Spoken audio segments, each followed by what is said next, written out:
السلام عليكم ورحمة الله وبركاته. حياكم الله يا أصدقائي، يا أهلا ومرحبا بكم. أحمد صالح وبلقاء جديد في صناعة المحتوى الاحترافي في برنامج مايكروسوفت باوربوينت. اشتهر معنا كثير بهذه الأونة، طبعا ليست بهذه الأونة لكن هو مستحدث ربما يكون على موضوع الوطن العربي بالعموم، هي التجارة الإلكترونية أو الشراء من عبر الإنترنت وما شابه ذلك. وتكثفت محاضرات وتدريبات التسويق الإلكتروني وأيضا أي شيء من هذا القبيل. فربما بأحد تدريباتي عم بتكلم أو بكلم الناس أو الجمهور وبحدثهم عن وسائل الدفع عبر الإنترنت والبطاقات المستخدمة وما شابه ذلك، وحبيت أني أنا أصمم سلايد رئيسي بيكون محاكي الفكرة يلي عمالي بقدمها. فلذلك قررت بهذا اللقاء أنه نحن نعمل تمبليت كامل، طبعا هو عبارة عن مشروع كامل لكن أنا رح أصمم فقط الشريحة الرئيسية له وأترك الإكمال على حضراتكم. فالطرق جدا بسيطة بعد إتمام هذه المرحلة، عبارة عن تصميم هوية بصرية لمشروع محاكي إلى مواقع اللي بتتعامل بالدفع الإلكتروني، سواء نظام الإفلييت أو طرق، يعني أي شيء بدك تشتريه عبر الإنترنت. أنا فقط محتاج أني أنا أصمم الواجهة فقط لا غير بما يحاكي موضوع مواقع الإنترنت وطرق الدفع الإلكترونية إن صح التعبير. فتكرما قبل ما نبدأ بهذا اللقاء، ضغط مفتاح اللايك وترك التعليقات وتعمل مشاركة لهذا الفيديو، وأيضا إذا كنت ضيف جديد على قناتنا فلا تنسى الاشتراك وتفعل مفتاح الجرس ليصلك من أحمد صالح كل جديد. ويلا مباشرة حتى نبدأ بدرس متميز ومتقدم في صناعة المحتوى الاحترافي في برنامج مايكروسوفت باوربوينت.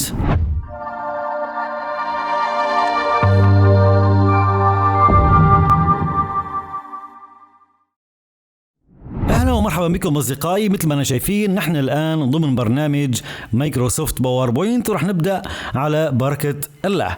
بداية رح نقوم بتزيين الخلفية بالنقر بمفتاح الماوس الأيمن بضمن مكان فارغ بالشريحة، وبتوجه إلى فورمات باك جراوند أي تنسيق الخلفية. رح نتوجه إلى جريدينت فيل أي تعبئة متدرجة. رح نختار على سبيل المثال، خلني اختار مور كلر، وبنجي إلى ستاندرد أو القياسي، نختار وليكن عندي هذا اللون. ربما ناخذ لون أغمق شوي عشان عيونكم، سلامة عيونكم، يعني نوعا ما مناسب. اللون الثاني راح نختار أيضا مور كلر، ومن ستاندرد راح ناخذ اللون يعني يكون قريب مثلا هذا اللون. جميل. هذه المحاكاة ممكن نحن نبدأ بالعمل عليها ضمن مشروعنا لهذا اليوم. خلني أوسع للبدايات لحتى يعطيني هذا الشكل بتنسيق الخلفية. طيب كلام جميل لحد الآن. راح نتوجه إلى قائمة الانسيرت اللي هي الإدراج، ومن شيبس اللي هي الأشكال، ونختار شكل المستطيل ذو الزوايا المستديرة، وبنقر مع السحب لحتى أرسم يعني نوعا ما حجم لبطاقة دفع إلكترونية أو ربما بطاقة بنكية أو شيء من هذا القبيل، يعني يكون شبيهة للبطاقات المستخدمة في وسائل الدفع بالعموم. فمنصغر التفاف الزوايا شوي، تمام، وربما نعرضها بعض الشيء، يعني فقط لا غير. جميل للغاية. الآن هذا المقاس يعطي إيحاء الواقعية للبطاقات المستخدمة في وسائل الدفع. جميل للغاية. راح نحدد البطاقة، تمام، أو الشكل عفوا وليس البطاقة. راح نختار الآلة من اللاين، نو لاين يعني بدون خط رسم، وبختار التعبئة، نختار سلايد باك جراوند فيل أي تعبئة من لون الخلفية، تمام، تعبئة من لون الخلفية. فمنلاحظ يعني أنت لو لغيت التحديد عنها أنه هذا الشكل مش موجود، تمام، لكن هو راح يكون الأثر يعني من انطلاقتنا منه. طيب بلجأ إلى موضوع الشادو، وبنختار ظل، وليكن ظل بهذا الشكل. نقلل الشفافية شوي، ربما انك تزيد البلور بعض الشيء، يعني جميل للغاية. الآن ظهرت معنا. لاحظ الآن بطاقة لو نقرت لأي مكان راح تاخذ من الألوان الخلفية. بختار كنترول زائد دي منها أي نسخة ثانية. الآن النسخة الثانية منها أنا بختار جريدينت فيل أي تعبئة متدرجة. راح ناخذ هذا اللون أبيض، تمام، واللون الثاني برضو أبيض لكن رح نعمل شفافية لهذا اللون. طبعا نحن عم نشتغل الآن يعني التكستشر أو الملمس الإضاءة، ملمس الإضاءة، وهذا رح نقلله كمان شوي لا بأس. واللاين بنختار يعني سولد لاين أو خط ثابت باللون موحد، يعني بنختاره باللون الأبيض. ربما أنك تزيد بكثافته اللونية أو الويتس العرض يعني، أو أنك تقلل عفوا، وليكن 75. جيد. راح نطبق الشكلين فوق بعضهم البعض، لكن ربما يكون عندي هذا اللون يعني شوي شفافية، وهذا راح نزيده كمان حتى أكثر. فقط هذه الإضاءة يلي أنا محتاجها. بنلاحظ الإضاءة تمام بهذا الشكل يا أصدقاء. الآن بنعمل دوبليكيت من هذا الشكل، نسخة ثالثة. بضغط مفتاح كنترول مع الشيفت وبنقر مع السحب للداخل لحتى يعطيني شكل مصغر. خلينا نكبر الآن لهون شوي. تمام، شكل مصغر. أنا محتاج هذا الشكل فقط لا غير. بختار له نو لاين، والتعبئة محتاج تكون عندي يا بلون وليكن بهذا اللون، أو ناخذ أكشف شوي. تمام، هذا اللون. راح نلغي ظل، نلغي ظل الموجود، راح نلغيه. طبعا هذا يعني الشكل راح يكون معبر عن السيم بخطوط الهاتف، مثلا السيم الشريحة الهاتف يعني ان صح التعبير. بنحطه نحن هيك رمز على البطاقة. تمام، لان هي اقرب ما تكون الى بطاقات الشحن الهواتف او ما شابه ذلك حسب البلد. ربما المعايير تختلف، ربما الان بتكلم كلام في احد يسمعني مش مدرك هذه الامور لاني مش متاحة في بلده، لكن بالعموم راح نضع نحن مصغرة لشريحة اتصال تمام موجودة على السيم لوسائل دفع الكتروني، او ربما يكون صراف الآلي، ايا يكن يعني احنا ايا يكن عم نحاول نعطي تلميح فقط لا غير، تشبيه اكثر بالواقعية لهذه البطاقات. راح نتوجه الى انسرت، ومن شيبس اللي هي الاشكال نختار لاين يلي هو الخط. راح انقر مع السحب، ارسم خط. راح ناخذ الخط على اليسار شوي، وبختار كنترول زائد دي منه نسخة ثانية، نسحبه على الجهة المقابلة. طبعا خلني اغير الالوان، اختار اللون الاسود مثلا يعني. جميل. طيب برجع بختار كنترول زائد دي نسخة ثانية، وبنعمل روتيت وبسحبهم على هذه النقطة، وراح نبعد شوي بحيث يكونوا يعني على تماس. ايضا بعمل دوبليكيت تكرار لهي القطعة وبنسحبها لهون. نرجع نختار كنترول زائد دي، وراح نصغر مع مفتاح الشيفت. طبعا بنصغر شوي وبنعمل يعني التفاف وبنسحبها على هاد المكان. راح نزيد شوي تمام بارتفاعها، وليكن كتير صارت معنا هيك. تمام مناسب. بختار ايضا كنترول زائد دي وبنسحبها على الجهة المقابلة. كمان بختار كنترول زائد دي، وكمان نعمل كمان يعني استدارة 90 درجة. بنسحب على هذا المكان، وكنترول زائد دي وبنسحب الشكل الأخير على هذا المكان. ربما الآن تحدد كل هذه الأشكال. إذا حبيت أنك تعمل تمركز يعني بشكل أفضل فتشتغل على 100 مهلك بهذا الموضوع. طبعا هذا القطعة بس أنقلها على اليسار. تمام، أحدد الجميع وبختار كنترول زائد جي، وأصبحت عندي يعني مثل ما بيقولوا شريحة اتصال. ونسحبها على هذا المكان بالضبط. اضغط مفتاح الشيفت اذا حبيت انك تكبرها بعض الشيء، لا بأس بالموضوع. الان الكلام جميل للغاية، يعني رسمتنا يعني بدأت بالحلة اللي نحن حابين نشتغل عليها. الان رح اتوجه الى قائمة الادراج او هي الانسيرت، ومن شيبس او الاشكال بنختار شكل بيضاوي.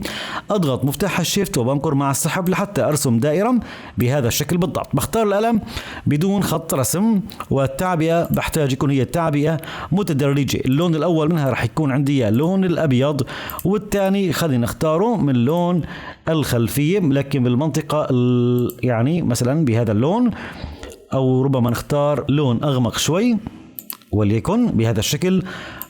بنعمل يعني مبدأ الظل والاضاءه بهذا الشكل يا أصدقاء. طبعا أنت بتختار النوع اللاينر هو الخطي، وبتختار اتجاه حسب الزاوية اللي أنت محتاج يكون تسلط الضوء عليها. فأنا اخترت يعني يكون يعني الضوء مسلط من الناحية العلوية، من الناحية العلوية. الآن إذا حبيت تكسر حدية اللون الأبيض فبنختار نحن أي لون قريب من اللون الأزرق لكن بكثافة لونية أقل. بكثافة لونية أي لون من اللون الأزرق لاحظ، لكن بكثافة لونية أقل بحيث أنه نكسر حدة اللون الأبيض فقط لا غير. راح نسحب الدائرة تكون عندي مثلا بهذا الشكل. أضغط كنترول مع الشيفت نصغر شوي مساحتها. ممتاز للغاية. تمام، وليكن بهذا الشكل. بختار كنترول زائد دي تكرار وبسحب منها نسخة تانية تكون عندي لهون، وكنترول مع الشيفت ومنصغر ايضا من مساحتها شوي.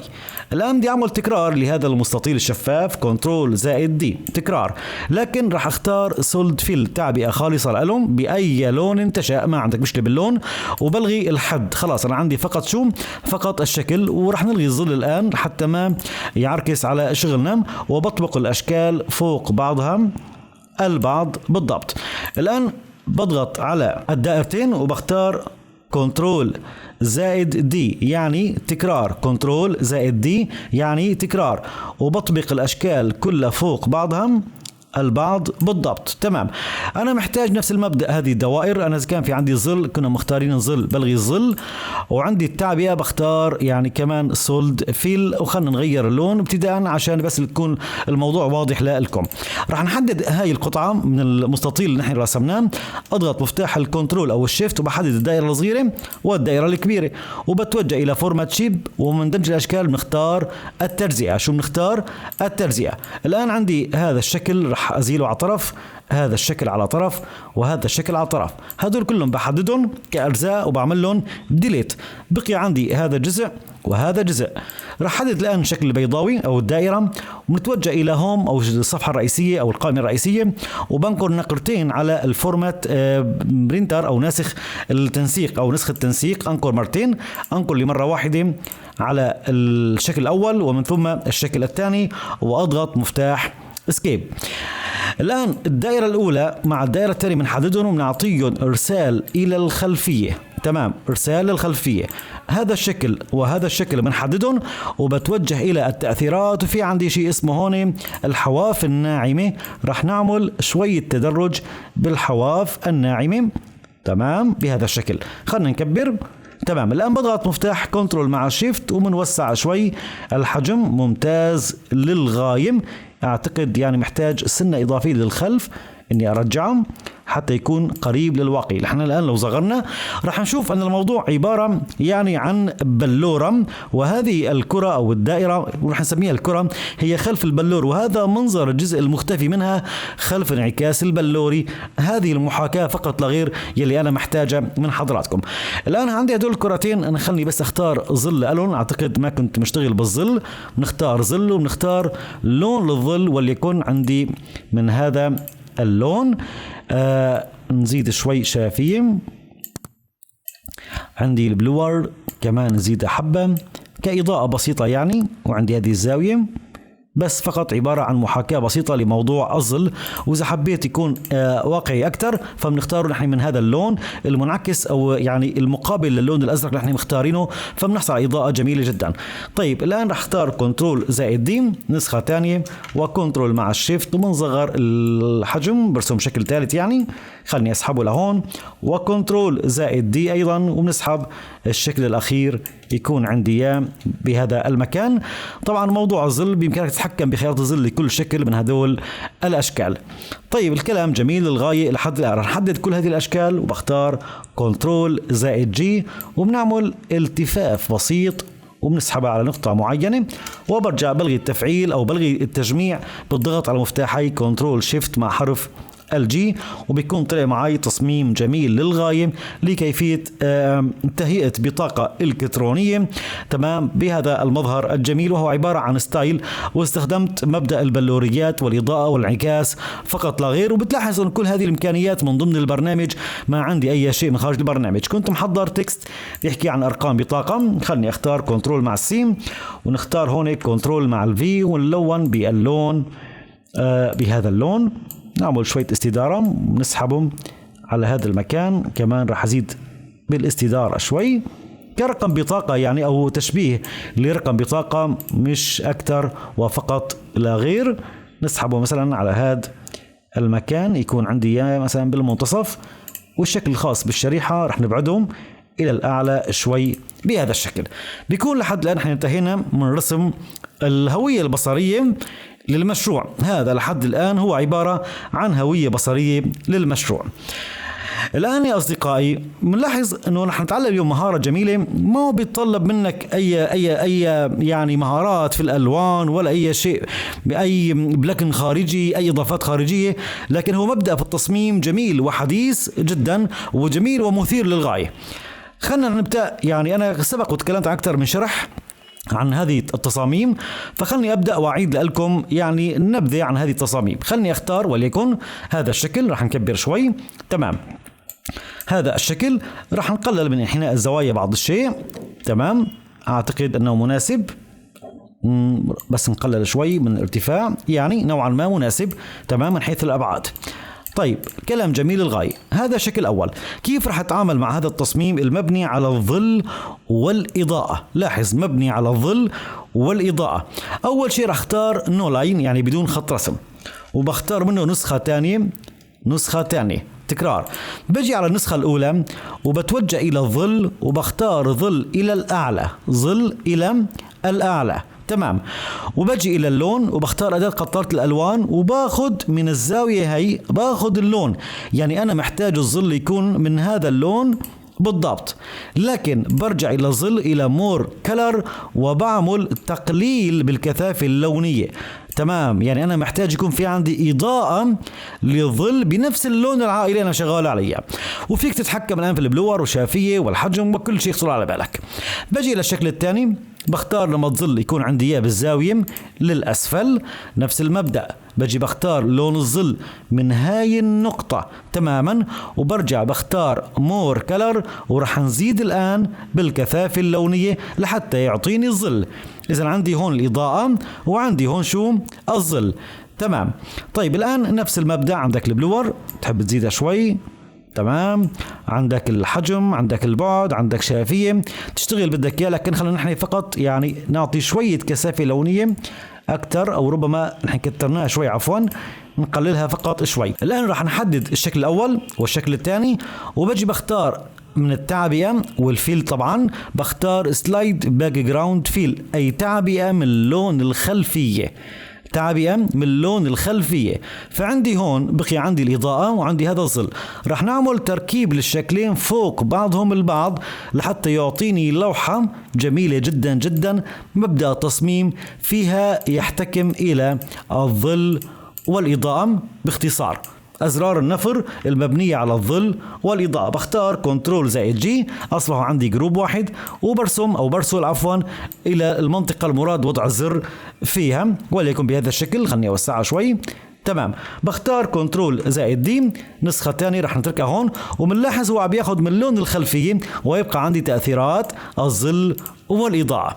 كلام جميل جدا لحد الآن. كنت محضر بعض النصوص الافتراضية وبعض الأيقونات عشان ما أطيل موضوع الفيديو. رح نختار الآن النصوص التعريفية بالشريحة الرئيسية، كنترول+V، وبختار اللون الأبيض، ليس الأبيض، نختار لون من العائلة اللونية يعني أنا كنت شغال عليها، وليكن عندي هذا اللون، وبسحب النصوص لهذا الشكل، وهذا رح نتركه عندي اياه بالمنتصف وليكن بهذا الشكل. الآن الساين اب، خلني اختار أيقونة مع المنة. تمام، وهذه كنترول+C، وبجي لهون بختار كنترول+V، وبختار نفس اللون. وأيضا للأيقونة، هذه الأيقونة بجي من جرافيك فورمات، ايضا نختار نفس العائله. خلينا نكبر شوي. بسحب النص الاول عندي اياه لهون، وبسحب الايقونه عندي اياه على هذا المكان. رائع جدا جدا. موضوع الليرن مور خلني اختارها هي مثلا تمام، والايقونه الخاصه بها، وبنعمل لصق. نفس المبدا، انا بختار لون الخط وبجي بختار لون الايقونه. تمام، ومنوضع النص بهذا المكان، والأيقونة أيضا بجنبها على هذا المكان. تمام يا أصدقاء.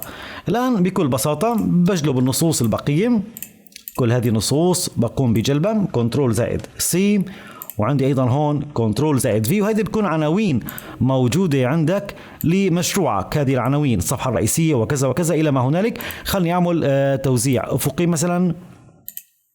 تمام، وعندي محاذاة إلى الأعلى لحتى نضبط المسافات بشكل جميل وبسيط للغاية. صف عندي موضوع الأيقونات، أختار كنترول+C وكنترول+V، ومنغير اللون. تمام. وابدأ بترتيب الايقونات بمواضعها. يعني هذه الايقونة راح نختارها لهون، الايقونة الثانية نختارها لهون، وعندي الايقونة الثالثة والايقونة الرابعة والايقونة الأخيرة تكون معنا بهذا الشكل. بس يلي انتهيت. طبعا إذا حبيت النص الرئيسي فقط نعطيه يعني اللون ناصع أكتر. تمام. لون ناصع أكتر، خليه باللون الأبيض. وربما نعمل للتعبئة تكست اوبشن شوية شفافية لا ياخذ من لون الخلفية فقط لا غير. هذه قيمة إضافية بالتزيين بس فقط لا غير. والأزرار الرئيسية يعني مثل مثلا الساين اب بنفس المبدأ تتعامل معه.